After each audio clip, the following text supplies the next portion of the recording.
hope. Hello. Oh, guys, I'm always excited to actually have a recording done. It takes quite a while to prepare it, and many things happen, and most of them become part of the message. So you never know. We just never know when the right time comes. So I'm so happy that it's finally here. And you guys are here. Thank you so much for tuning in. And today we'll be talking about the weapons will form. So as usual, you know I'm Didu, mother of two, Christian, a lover, a dancer, a writer. So many things I like to do. Don't mind my one earring. I couldn't find the other one. So let's go ahead. We always start with a song that relates to what we're going to talk about today. So let's get to that, should we? Okay. Please hold on. We're getting there. The song is by We Will Worship, Ndoribua, meaning I remain grateful to the Lord. Okay?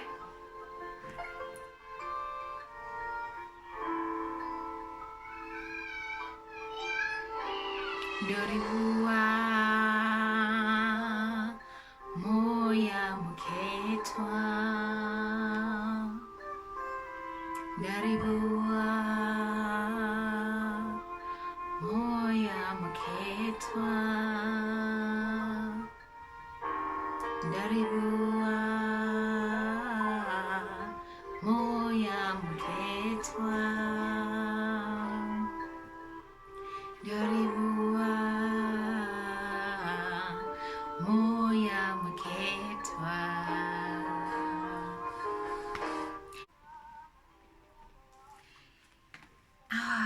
So today we are going to speak about the weapons will form.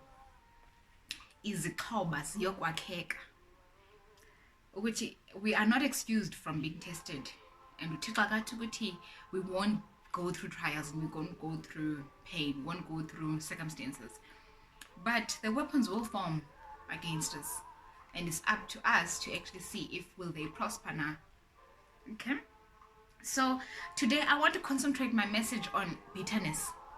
Bitterness being when you are filled with anger, when you're filled with disappointment at being treated unfairly. And resentment is actually similar, but it's a simultaneous combination of the feelings of being disappointed, of being angry, and filled with fear also. And you would want to have revenge. Okay, and then unforgiveness. So those three are the weapons that are forming in your life that I want to talk about. So unforgiveness being part of them. Unforgiveness is always want to be on a fight or fight kind of phase, and it results in numerous change in your heart rate, blood pressure, and even your immune responses. So those changes, they increase the risk of depression, your heart disease, diabetes, among other conditions. So what people don't realize is that when you actually are filled with bitterness, you are filled with resentment, and you're filled with unforgiveness, you cannot grow spiritually when you are filled with these. There is no space for the spiritual life to grow in you, because they are taking priority in your life, yizo, that are leading you, ulaula yizo, in other senses, in other means, you know.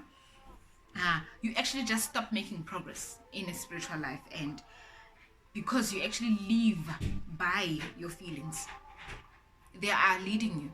How you feel is actually how you're being led for the rest of your life. You're actually letting your feelings tell you what to do. You know, you are not in control of them, they're in control of you. So you need to learn how to press anger and depression and unforgiveness to a point where they are controllable in your life and you are able to let things go. Bitterness, when it comes to bitterness, I actually used to have bitterness. I used to have bitterness against my aunt, who I felt like treated me differently from her kids, because I lived there for about a year or so, and I felt like she used to treat me differently and used to do things differently for her kids and in comparison to me, and I resented her so much, you know. You have to learn that some people will hurt you not with the intention of hurting you, but because of that's the only way they get rid of their own pain. So not everybody actually wants to hurt you. Like they say, you know what, I just want to get rid of this person and I don't want them in their life. But it's just because nabo balimazekile, they are in pain and they don't know what this is what they are causing to you. If you actually check even in history, most child molesters, most women abusers, it's a pain that also that person has pushed under, and it used to happen to them also. Their mother was abused or their father was an abuser, so that was a pain that they had, and they actually used to block it, you know. So now they end up doing it to the next person and end up being you must also remember that the war that you're having is not with people, but it is actually with the force of the devil that is working in them. It was most difficult for me to forgive my molesters. At 7 years old, it just didn't make sense to me. It actually just felt like it was part of life. And as I'm becoming bigger and all that, I realized that that was wrong. And it was one of the most hardest thing for me to actually forgive once I accepted Christ when I was still in junior in Idukwa. This lady came and preached at the assemblies in the morning, which is prayer time. And she said everybody who would like to come in front and to accept God as their Lord and Savior, they want God to help them with their lives and forgive people. And so that word for me, when she said that God will help you to forgive others, was what drew me to want to know this God more. So it wasn't totally forgiveness, Mina. I had to see that there was a demonic spirit that was working Hulaband without them even realizing that that's the case. I mean, there's nobody in their right mind who would want to sexually abuse a child, you know? So you must understand the war that you're fighting is not with the individual, but in a moya law that is leading that person to do that. Yeah, but so you will, as life goes on, you learn to realize that placing blame in the wrong place actually it just amplifies your pain. Because ubizo concentrate in this person, you are really so angry at them, and they are just living their lives there, and they are just continuing to have their own things. Some are even continuing to be successful, having money and becoming wealthy.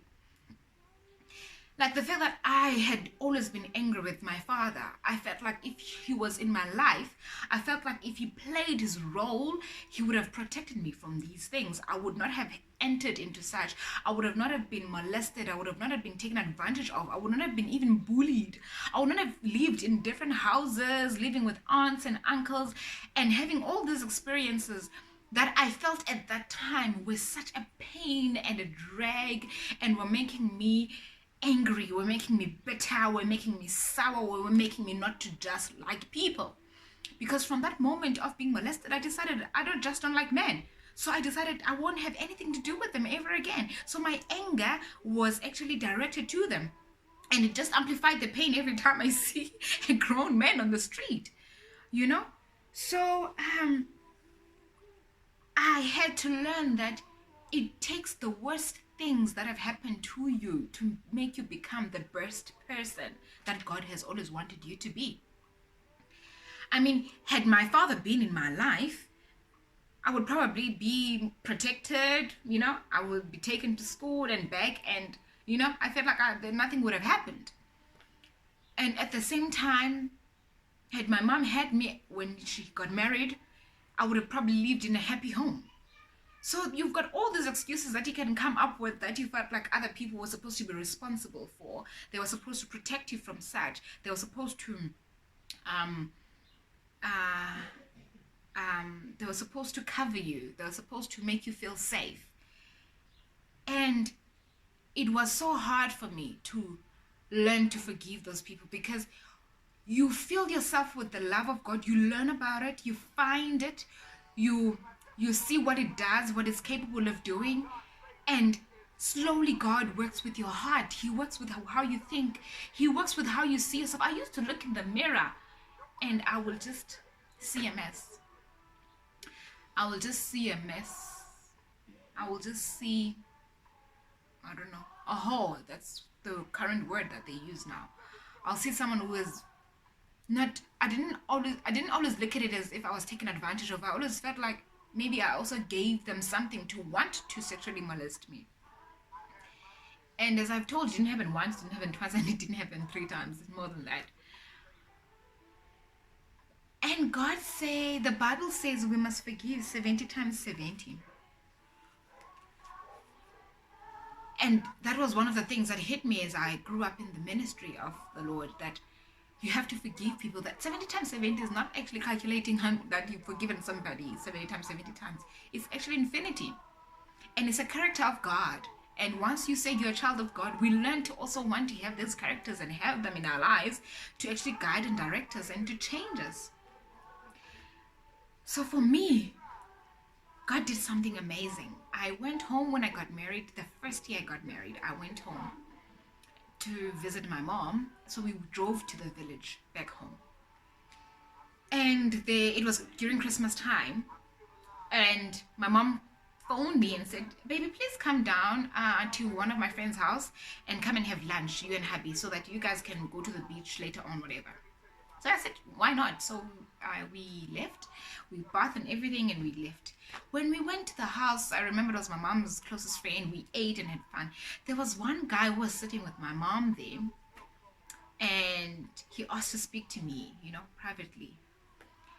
Guys, it's unbelievable what happened. I didn't even remember who this guy was.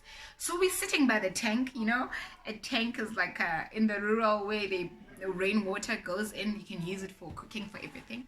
This guy calls me and he started crying, and he said, I am so sorry for what I've done to you. And I'm like, what have you done to me? He said, I was one of the guys that molested you when you were young, and you used to come to our church, and your grandmother would drop you there when she's sick, and we took advantage of you, me and my brother. And I remember it came back as if it was happening. I just could not believe how I did not recognize this guy anymore. And part of God's healing is also to take those images off your face so that you don't daily judge yourself and daily struggle, So God actually brought this guy exactly at that time, and he just asked for forgiveness.